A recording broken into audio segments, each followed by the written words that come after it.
Presidente, eu venho a essa tribuna também para tecer alguns comentários que não são ou não se resumem a opiniões pessoais minhas, mas uma opinião geral do meu partido, o PCdoB, que com frequência em nossas reuniões da direção nacional, assim como nas reuniões das executivas estaduais, nós temos e fazemos questão de debater com certa profundidade a questão econômica do país, porque entendemos que as necessidades da população brasileira, as necessidades que tem de desenvolvimento efetivo passam por decisões políticas e econômicas. Ou mudamos a forma como o Brasil encara a sua política macroeconômica, ou continuaremos avançando, mas avançando a passos muito curtos e a um ritmo muito lento, muito vagaroso, aquém das necessidades apresentadas por nossa gente, por nossa população. Ontem, já no final da tarde, senhor presidente, após uma coletiva concedida pelo ministro Guido Mantega, da Fazenda, e a ministra Miriam Belchior, do Planejamento, anunciou-se o corte. Muitos meios de comunicação tratam como corte, na realidade não é corte, e sim um contingenciamento, um bloqueio de recursos no orçamento desse ano de 2012 da União.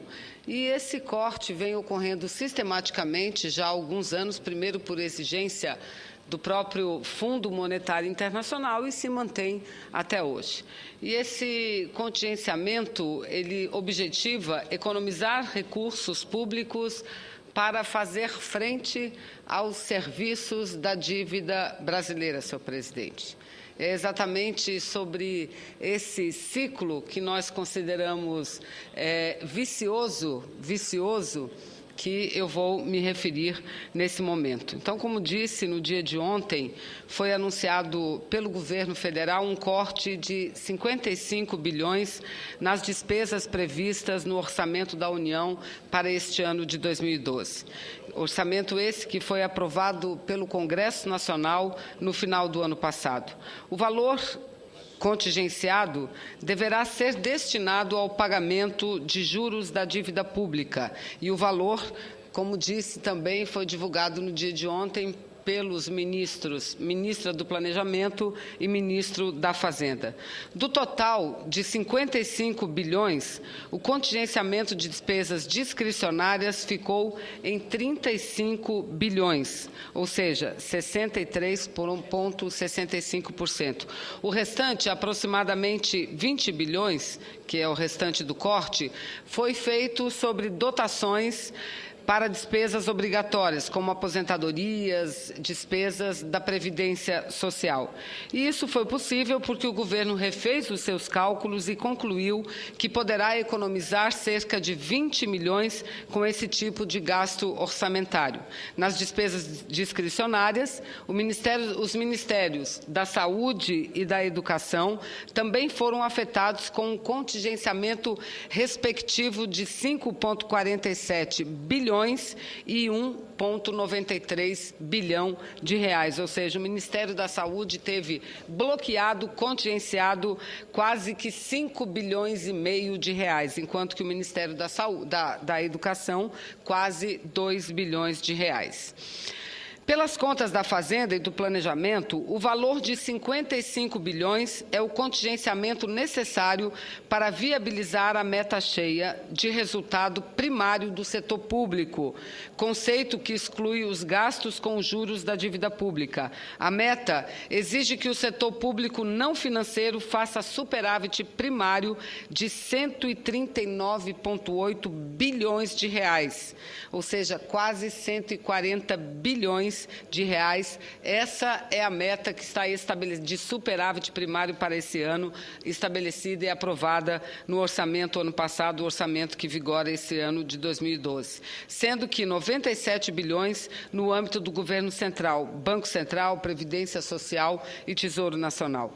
O superávit primário é a economia que o setor público faz para pagar parte dos juros da dívida interna, que no total consomem mais de 5% do PIB, ou seja, de toda a produção do nosso país, por praticar a mais alta taxa básica de juros reais do mundo. O país arca com uma despesa financeira absurda, que se tornou essencial à valorização do capital que rende juros e tem um impacto extremamente negativo para o desenvolvimento econômico e social do Brasil. Os impactos em relação ao PIB. O resultado é subtraído dos investimentos públicos e constitui uma das explicações para as baixas taxas de investimento na economia nacional. Como os investimentos são a principal força motriz do crescimento, os cortes no orçamento da União restringem a capacidade de expansão da economia. O contingenciamento das despesas do ano passado, por exemplo, foi uma das causas mais relevantes da forte desaceleração do PIB no segundo semestre, ao lado, obviamente, dos juros altos e da crise econômica mundial. Além disso, os cortes atingem áreas sensíveis, como educação, saúde, esporte, principalmente no momento onde o país se prepara para a Copa do Mundo, onde o déficit de investimento nesses setores, e poderia citar outros, é grande e a precariedade dos serviços públicos também, em determinados momentos, chega a ser assustadora. As metas de superávit primário, e aqui eu repito o que disse no início, foram introduzidas no Brasil por orientação do Fundo Monetário Internacional, FMI, a partir do ano de 1999, ainda no governo do então presidente Fernando Henrique Cardoso. É mais uma herança perversa do neoliberalismo, que traduz o poder da oligarquia financeira e a qual o governo Lula não renunciou, optando por manter, a exemplo do câmbio flutuante e da política monetária conservadora que Dilma, a nossa presidenta, promete mudar. Inclusive, uma das explicações das justificativas apresentadas ontem, em nome do governo, pelo ministro Guido Mantega, é exatamente esse corte de 55 bilhões de reais, é exatamente para criar condições objetivas para que possamos continuar diminuindo o valor das taxas reais de juros no Brasil. Entretanto, nós do PC temos um entendimento de que, por conta de uma série de características da nossa economia, não haveria necessidade de um corte tão profundo. O remédio que se dá ainda é um remédio que leva muito em consideração a remuneração do capital financeiro internacional. E nós não precisamos, não podemos e nem devemos continuar remunerando dessa forma o capital financeiro como o país vem remunerando nos últimos tempos. Então, eu penso que, e aqui quero repetir, acho que o governo da presidenta Dilma tem sido corajoso, tem enfrentado uma série de questões estruturais, sobretudo na macroeconomia, e aí volto a falar da queda nas taxas de juros, cuja perspectiva é que cheguemos em breve a uma taxa de juros de um dígito. A nossa taxa hoje está em torno de 10,5%, e a meta a curto prazo é baixar a taxa de juros brasileira, a taxa Selic, para a casa de um dígito. Entretanto, medidas tão drásticas quanto os juros altos são anunciadas, como essa medida que foi anunciada no dia de ontem. Eu quero dizer que os movimentos sociais, todos nós, e principalmente os movimentos sociais, incluindo aí todas as centrais sindicais, as entidades juvenis, condenam essa política fiscal que o governo vem praticando, porque a experiência concreta ensina que o saldo primário feito para pagar juros, sob a justificativa de que é necessário manter a relação dívida-PIB num patamar baixo, é um sério obstáculo à realização de suas demandas ao setor público, educação de qualidade, saúde, habitação, valorização do funcionalismo, entre tantas outras. A polêmica, por exemplo, em torno do piso salarial dos professores, cujo valor é modesto e inferior ao salário mínimo constitucional calculado pelo DIEESE, é um bom exemplo das restrições financeiras que o setor público enfrenta.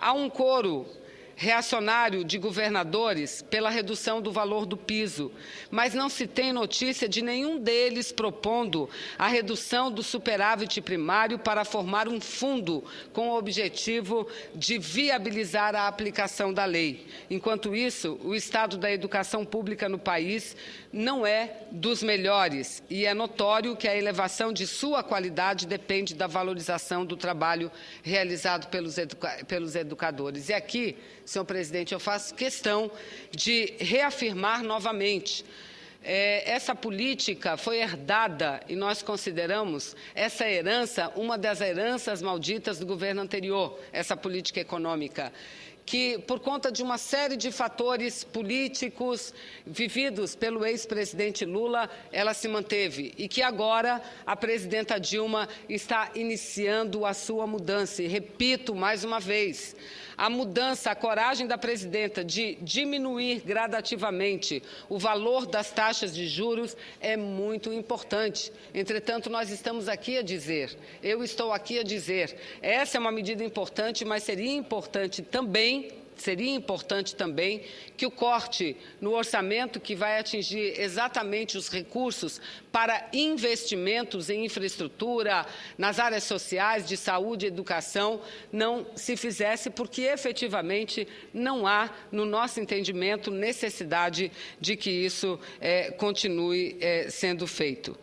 E por mais que o governo deixe de investir em programas sociais, o problema não se resolve, pois a dívida pública aumenta a cada ano, independentemente do superávit, uma vez que o setor público é forçado a contrair novos débitos para pagar a totalidade dos juros. É este, sim, um círculo vicioso. É compreensível, por isso, que as reivindicações das centrais sindicais e dos movimentos sociais por mudanças na política econômica, sem recursos para o gasto social, não se muda a realidade de desigualdade e injustiça em nosso país, refletida na negação do acesso dos mais pobres à saúde, à habitação, à educação de qualidade. O Brasil estaria bem melhor se os recursos subtraídos do orçamento para pagar a dívida fossem investidos em programas para melhorar efetivamente a vida do povo brasileiro e aumentar a taxa de crescimento de nossa economia, que se revela módica ou mesmo medíocre quando comparada ao desempenho de países como China, Índia e outros emergentes. E aqui eu quero também abrir um novo parênteses, presidente, senhores senadores, para fazer uma outra observação. Quando a crítica vem pela direita ou quando a crítica vem pela esquerda. A oposição ao governo federal, que critica todas as medidas adotadas pela presidenta Dilma, e assim fez com o governo do presidente Lula, todas, critica não pela esquerda, mas critica pela direita, porque entende que a tal da responsabilidade fiscal deva ficar acima da responsabilidade social. É claro que eu não estou aqui defendendo nenhuma atitude irresponsável por parte do governo federal. Eu estou apenas aqui levantando um ponto de vista que é meu pessoal, que é do meu partido e que é dos movimentos sociais. Que o Brasil não teria necessidade de fazer tanta economia, de fazer tanto sacrifício para pagar serviços de uma dívida, senhor presidente, que cresce em decorrência de praticarmos as mais elevadas taxas de juros reais do planeta, que está diminuindo, é verdade, mas o que eu quero, o que nós queremos, é que essas mudanças aconteçam com mais celeridade, que se, por um lado, diminui-se o valor da taxa de juros, não se promova, por outro lado, um corte no orçamento tão drástico como esse que foi anunciado no dia de ontem. Ao contrário do que se observa na Europa e nos Estados Unidos, a dívida pública brasileira, senhor presidente, é pequena.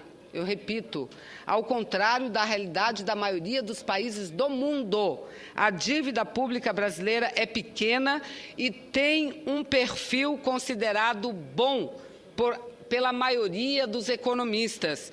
De acordo com o Banco Central, em outubro do ano passado, a dívida líquida consolidada do setor público, somando a dívida da União, dos estados e dos municípios, equivalia em torno de 38,2% do nosso produto interno bruto, ou seja, do PIB, enquanto que a dívida da Grécia deve ser ou estar na casa de aproximadamente 160% do PIB daquele país. Eu vou repetir, senhor presidente. O perfil da nossa dívida comparada à de outros países. Enquanto a nossa dívida pública brasileira equivale em torno de 38% do nosso PIB, a da Grécia chega a quase 160% do PIB. A da Itália, quase 120% do PIB. Portugal, 110%, Japão, 200%, Estados Unidos, 100% e França, em torno de 87%, contra 38% do Brasil. Então, não há justificativa, senhor presidente, e nem necessidade ainda para a manutenção de juros tão elevados ou de um corte tão drástico para justificar a queda dos juros em nosso país. O que, na realidade, o Brasil tem sido, o que o Brasil tem vivido, o que o povo brasileiro tem sido obrigado a conviver diariamente, é assistir à grande transferência de recursos públicos do capital público brasileiro para o setor privado, principalmente para os setores rentistas, E é contra esse círculo e esse ciclo vicioso que nós levantamos a nossa voz, senhor presidente. Conforme, e aqui eu quero citar o economista Ricardo Carneiro, que diz o seguinte, que boa parte da dívida pública está inclusive rastreada em remessas, a contrapartida está em reservas. Nós não temos, a rigor, diz ele, do seu ponto de vista, nenhuma possibilidade de ter uma crise internacional amanhã e a dívida pública explodir, como aconteceu em várias ocasiões no passado. Os cortes anunciados pela equipe econômica, portanto, parecem encontrar explicação no fato de que a política econômica do governo continua subordinada à ditadura do mercado financeiro. E aí, senhor presidente, que nós entendemos que precisamos aumentar a celeridade dessas mudanças, não é? Não há nada economicamente que justifique tamanho corte, senhores senadores. E mais, lendo a imprensa, as matérias todas divulgadas pela mídia, me entristece muito o fato de a imprensa destacar com muita força que grande parte do alvo do contingenciamento é exatamente as emendas parlamentares, emendas individuais e emendas coletivas de bancada. E diz, em quase todas as matérias, eu li todas as matérias sobre o assunto no dia de hoje, que são emendas que não têm, cujo compromisso o Palácio do Planalto não tem, senhor presidente. Dizendo que as emendas dos parlamentares, de senadores, senadoras, deputados e deputadas, o Palácio do Planalto não teria qualquer compromisso com elas. Eu não vejo assim, pelo contrário. Eu não quero pegar exemplo de outras bancadas, mas eu pego o exemplo da bancada do Amazonas, senhor presidente. Nós, como todas as bancadas de todos os estados, nós temos uma coordenação. Discutimos com os municípios do interior, através da Associação dos Municípios do Estado do Amazonas, com a Prefeitura da capital e com o governo do Estado do Amazonas. E todas as emendas, inclusive as emendas individuais, nós usamos de forma a garantir os serviços essenciais que necessita o nosso Estado. Por exemplo, o problema de segurança é um problema grave